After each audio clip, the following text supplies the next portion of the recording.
During the protection courses at Michael Ellis's School for Dog Trainers in California, Michael gives a lecture on the drives and forms of aggression. This is part 3 of that lecture.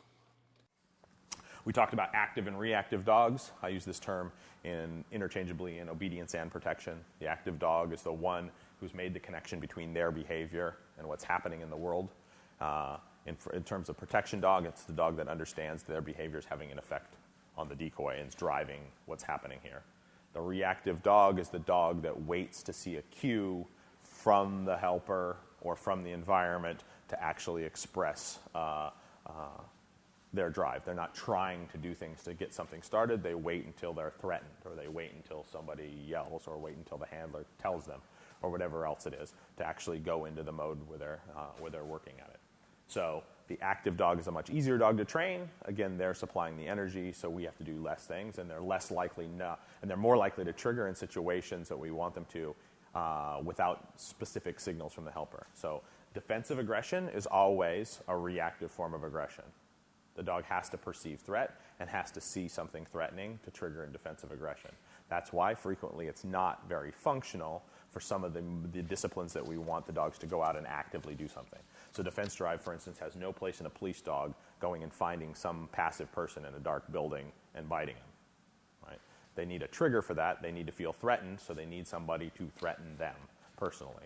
And so that's a reactive form of aggression. So when we talk about active and reactive, we talk about the same thing in obedience, a dog that has made connections between their behavior and getting rewards or punishments, or a dog that's waiting to see some signal. Ooh, look, you have a ball, or ooh, look, you have food, so now I'll start to pay attention to you, whatever that is. Same kind of concept. Auditory stimulator, it's the noise that I make while I'm doing bite development with a dog, so that I have a built-in tool later on to stimulate that dog if I need to help the dog come into drive. So as I become more physically passive, so when we start out with a young dog, I wave the equipment around a lot, I run a lot, I make a lot of activity to make the dog interested. As we progress, I want to feather my activity down to the point where the dog will focus on me even if I'm passive.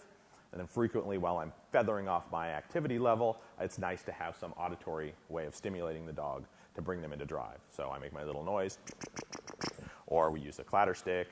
Lots of people in Schutzen circles use a whip. They crack the whip in the background, and that whip cracking noise becomes a stimulation to the dog.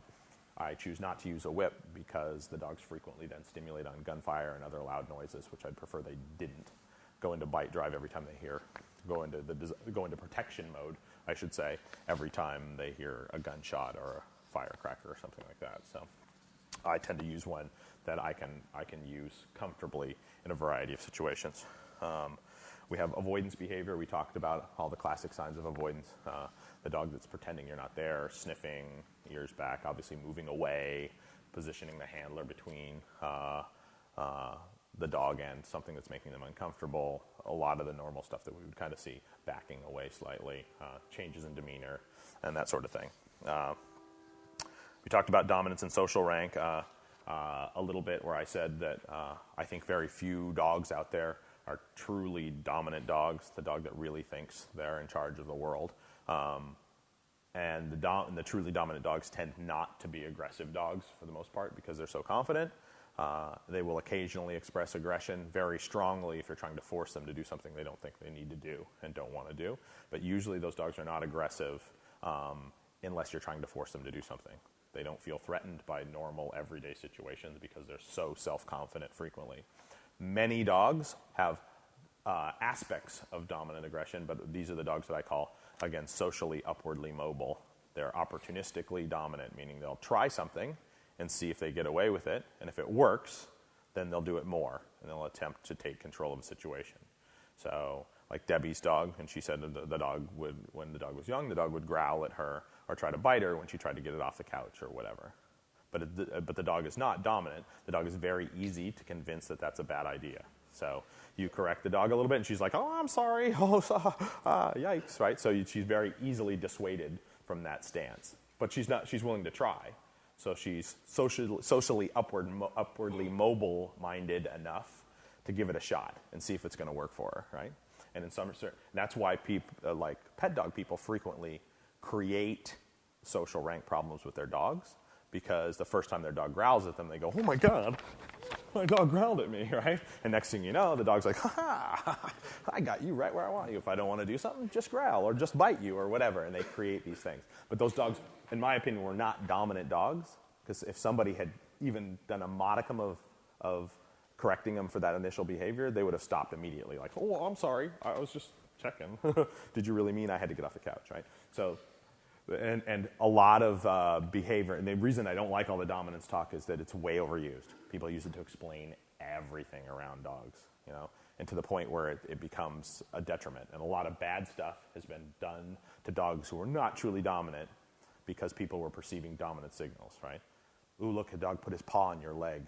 He's trying to get on top of you. He's trying to dominate you," right?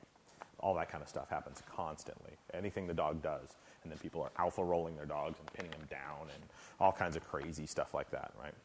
Which is mostly unproductive.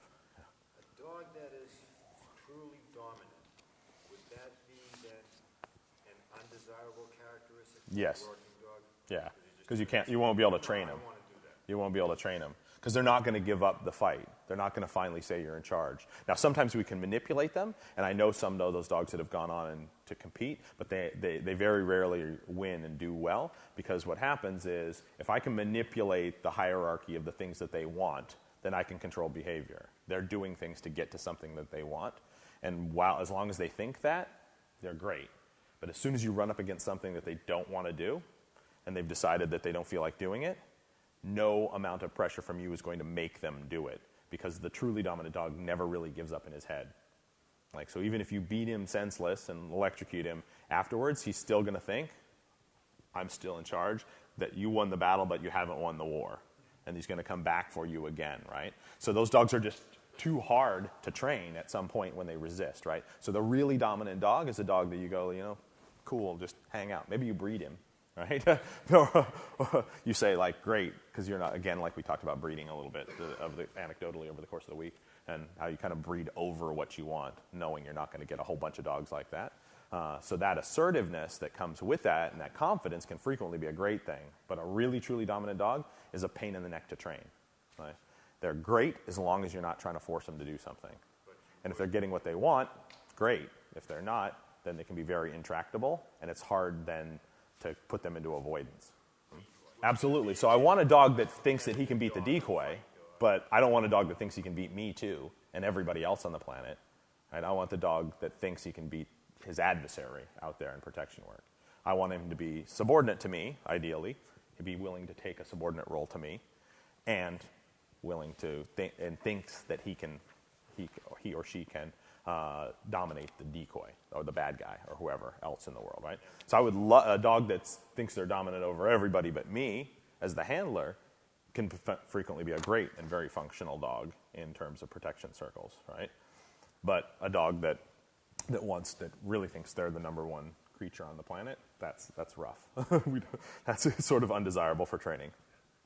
But there's confidence things that come with that, right? So those dogs, in my opinion, would probably be valuable to keep around. Keep around as a breeding type dog because of the confidence that tends to come with that. Knowing, of course, that you're not going to breed a dominant dog and get 10 other dogs like that. They're exceedingly rare. If you'd like to watch some of the free streaming videos that I have on my website, you can go to this web address now.